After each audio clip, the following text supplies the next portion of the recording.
Oh, buonasera a tutti. Alessandro, è inutile che te lamenti, io la barba me la tocco lo stesso. Se non ti piace non guardi, non ti lamentare sempre, che pare ignatto lamentoso.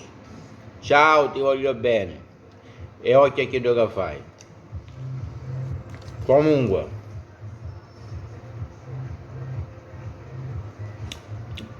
Milan-Napoli. Milan è stato fortunato. È stato fortunato.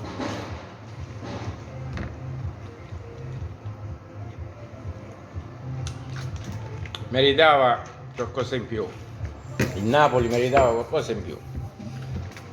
1-0 euro stato bugiardo. Comunque facile da recuperare per i napoletani, non si preoccupate. Anche se non avrete anche chissà Kin, il giapponese, e in dubbio ancora Osimhen, o se c'è non sarà al 100%, ma tranquilli napoletani, perché il Napoli che ho visto anche in 10 uomini era capace di fare male al Milan, solo perché hanno un portierone, Maignan, che ha fatto 4 belle parate, specialmente l'ultima, il gol del pareggio del Napoli a Totto dall'angolino,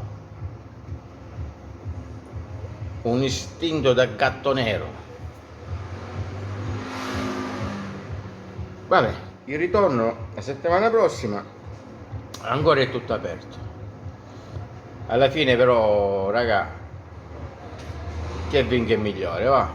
Lo so che ci vuole fortuna, il Milan è stato più fortunato, il ritorno è un'altra partita. Speriamo che giri meglio e speriamo che l'arbitro non sia così scadente come quello di ieri, perché ha regalato cartellini gialli a Tinchidè proprio, per non dire un'altra parola. Però io questo, stasera c'è la Juventus, vediamo che partita si esce fuori. Max Allegri, speriamo bene, speriamo che entrano in campo per giocare e non al solito per aspettare l'avversario, aspetta, ma finisce la partita e non abbiamo concluso niente, sempre se non ti fanno il gol. Comunque stasera si pensa. Bocca al lupo pure alla Juve e che dire.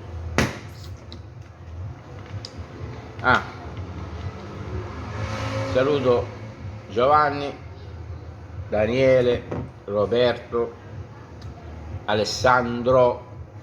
Non ti arrabbiare Alessandro, non ti arrabbiare perché tocco la barba. Alessandro, stai tranquillo, sereno. Ciao e ci vediamo presto. Occhio.